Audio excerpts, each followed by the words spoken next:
नमस्कार मित्रांनो, स्वागत आहे तुमचं नवीन एका व्हिडिओमध्ये. मित्रांनो, चॅनलवर नवीन असाल तर चॅनलला सबस्क्राईब करा आणि शेजारील बेल आयकॉनवर ऑलवर क्लिक करा, म्हणजे आपले जे पण काही व्हिडिओ येतील ते नोटिफिकेशनच्या माध्यमातून तुमच्यापर्यंत पोहोचतील.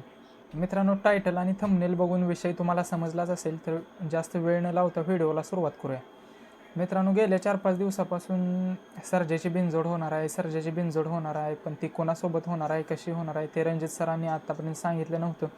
ते एका व्हिडिओमध्ये बोलले होते की मथुर आणि वजीर विरुद्ध बकासूर आणि सर्जा होणार आहे, पण त्यांनीच नंतर त्यांच्याच व्हिडिओमध्ये मथुर वर्सेस सर्जा न होता ती कशी होईल हे अद्याप फिक्स नाही असं सांगितलं होतं. आणि जी बकासूरसोबत जी होणार होती ती पुसेगावच्या मैदानापर्यंत तरी कॅन्सल आहे असं सांगितलं होतं.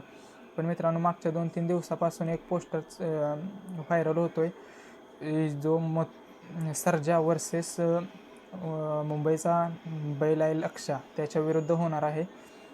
तर ती शर्यत ही एक बैल लपवून करण्यात येणार आहे. म्हणजे आता सर्जाबरोबर कोण आहे किंवा त्या अपोजिटला लक्षाबरोबर कोण आहे हे गुपित आहे, हे कोणालाही माहीत नाही, हे अजून उघड केलेलं नाही. ते त्या दिवशी शर्यतीलाच आपल्याला कळेल की नक्की कोण आहे. सर्जाबरोबर बकासूर आहे. बकासूर तर आता मित्रांनो नसणार आहे, कारण बकासूरला काल सासवडच्या मैदानात जखमी झालेला आहे. त्यामुळं बकासूर आणखीन 4-5 दिवस तरी कोणत्या मैदानात आपल्याला दिसणार नाही, कारण त्याला सध्या डॉक्टरांनी आरामाची गरज आहे असं सांगितलेलं आहे. बकासूर चांगला आहे, रिकव्हरी त्याची चांगली आहे, तो लंगडत नाही आहे, काय नाही आहे, पण बकासूर नसणार आहे मित्रांनो.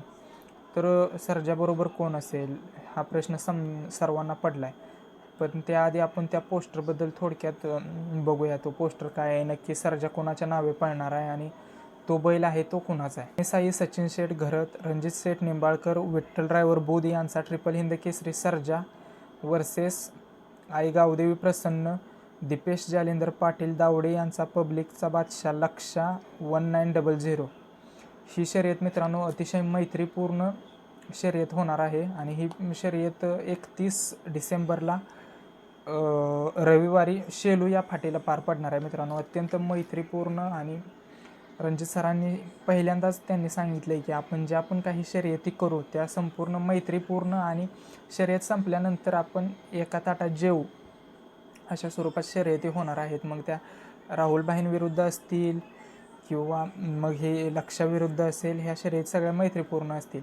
तर मित्रांनो, आता सर्जाबरोबर कोण पळेल, तर सर्जा बरोबर मला वाटतंय की मथुर पळेल. रणवीर राहुलभाई पाटील आळिवली कल्याणकरांचा मथुर, जो की वेगाचा बेताज बादशाह आणि पब्लिकचा किंग आहे. तो गेल्या 4 वर्षापासून मुंबई गाजवतोय आणि छकडी शर्यतीत घाटाखाली तर त्यानं दराराच केला आहे.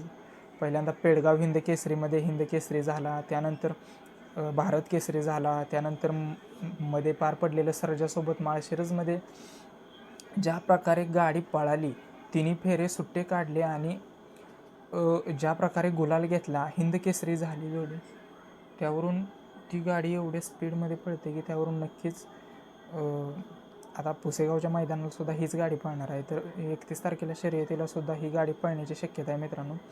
आणि समोर लक्षासोबत कोण असेल, तर लक्षासोबत असू शकतो मेहबूब. तुम्ही म्हणसाल मेहबूब कसा पळेल, कारण मथुर विरुद्ध मेहबूब तर पळत नाही.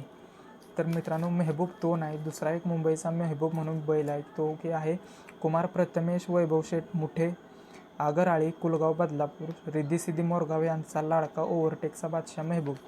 हा मित्रांनो आतनं वेगाचा बेताज बादशाह ओव्हरटेक किंग म्हणून मुंबईमध्ये फेमस आहे मित्रांनो. आणि तो लक्षाबरोबर त्याने अनेक बिनजोड केलेत आणि लक्षाबरोबर ह्या जोडीनं खूप मुंबई गाजवल्या, त्यामुळे ही जोडी पळण्याची शक्यता आहे मित्रांनो. तर तुम्हाला आणखीन कोणती वाटते की सर्जा वर्सेस लक्षाची बिनजोड कशी होईल, त्यांचा कोणता पैरा असेल, हे तर आपल्या अंदाजित पैरे असू शकतात, जे की चर्चा चालू आहेत ह्या असू शकतात, त्यावरून आहे. तर तुम्हाला आणखीन काही माहिती असेल तर कमेंटमध्ये सांगा आणि व्हिडिओ आवडला असेल तर लाईक करा मित्रांनो. धन्यवाद. जय हिंद, जय महाराष्ट्र.